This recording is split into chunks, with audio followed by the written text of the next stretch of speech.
আসসালামু আলাইকুম রহমতুল্লাহ। আজকে আমি এই মুহূর্তে যে কথাগুলো আপনাদেরকে বলতে যাচ্ছি, বিশ্বাস করুন কথাগুলো বলতে আমার গা শিহরে উঠতেছে, কলিজা কাঁপতেছে। এটা কোনো সিনেমার গল্প না, এটা কোনো কাহিনী না, পুরোটাই একটি সত্যি ঘটনা। আশা রাখবো ভিডিওটি শেষ পর্যন্ত অবশ্যই শুনে যাবেন। একটি মেয়ে রাতে ভাত খেয়ে ঘুমিয়েছিল। তারপর মধ্যরাতের দিকে বাবা মা তাকে জান্নাতে জান্নাতে বলে ডেকে তুলল। ঘুম থেকে তাকে তুলে বলল, চলো একটু বাহিরে বের হব। মেয়েটি ঘুম ঘুম চোখে অবাক হয়, এত রাতে কোথায় যাব জিজ্ঞেস করতে থাকে।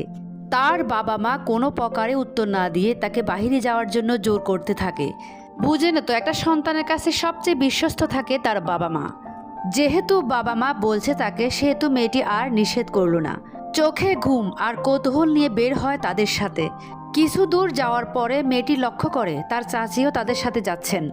মেয়েটি মনে করছিল হয়তো সবাই একসাথে কোনো দরকারে কাজে যাচ্ছে, কিন্তু কিছু দূর যাওয়ার পরে মেয়েটি খেয়াল করে তার বাবা মা বসত বাড়ির রাস্তা ছেড়ে কৃষি জমির দিকে যাচ্ছে।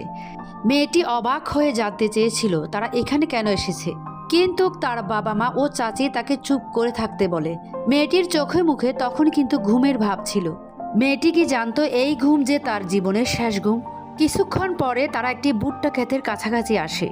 এখানে এসে কৌতূহল হয়ে তার বাবা মাকে আর চাচিকে জিজ্ঞেস করতে চেয়েছিল তারা এত রাতে এখানে কেন এসেছে, কিন্তু তার আগে পেছন থেকে জান্নাতের হাত মুখ ঝাপটে ধরে যাতে চিৎকার করতে না পারে। তারপর মাথায় এবং শরীরে রড দিয়ে জোরে আঘাত করে। মেয়েটি ছুটে দৌড় দিতে চেয়েছিল, কিন্তু আঘাতের কারণে আর সেটা পারল না।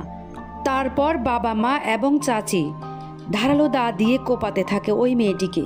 মেয়েটির তখন আর কিছুই করার থাকলো না। তিনজন মিলে অনবরত কোপাতে থাকে মেয়েটিকে। চারিদিকে রক্ত ছড়িয়ে পড়ে আর সেখানে মেয়েটি মারা যায়। পূর্ব পরিকল্পনা অংশ হিসাবে বাবা মা এবং চাচি মেয়েটিকে ভুট্টা খেতে রেখে চলে আসে। পৃথিবীতে সবচেয়ে আপনজন হলো তার বাবা মা। একজন সন্তানের কাছে তার বাবা মার সবচেয়ে নিরাপদ স্থান। পরের দিন সকালে স্থানীয় কৃষকরা যখন জমিতে কাজ করতে যায়, তখন সেখানে জান্নাতের লাশটা দেখতে পায়।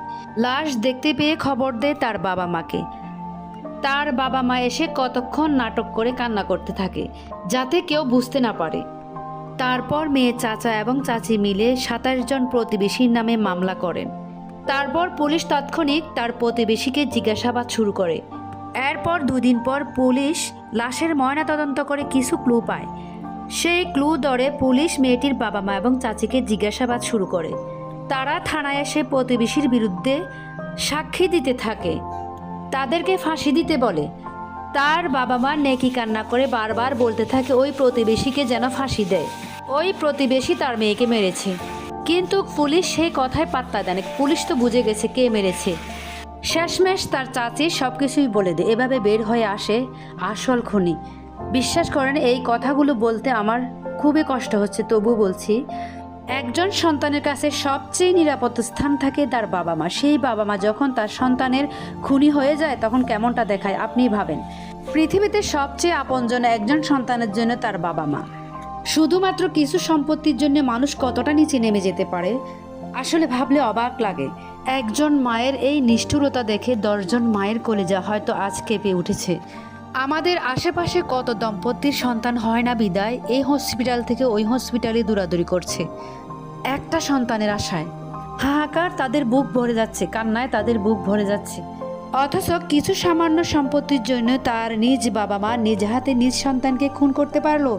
এটাই এই দুনিয়াতে সম্ভব? কিভাবে পারে, কিভাবে সম্ভব হলো? তাদের হাত পাখি একটুও কাঁপে নাই তখন? যে সন্তানকে জন্ম দিয়েছেন, এত কষ্ট করে বড় করেছেন, সেই সন্তানকে সামান্য কিছু জমির জন্য মারতে পারলো? এটা হচ্ছে কিয়ামতের আলামত। কিয়ামতের আগে এমন কিছু ঘটনা ঘটবে যেটা আমরা অবাক হয়ে যাব, হতভম্ব হয়ে যাব।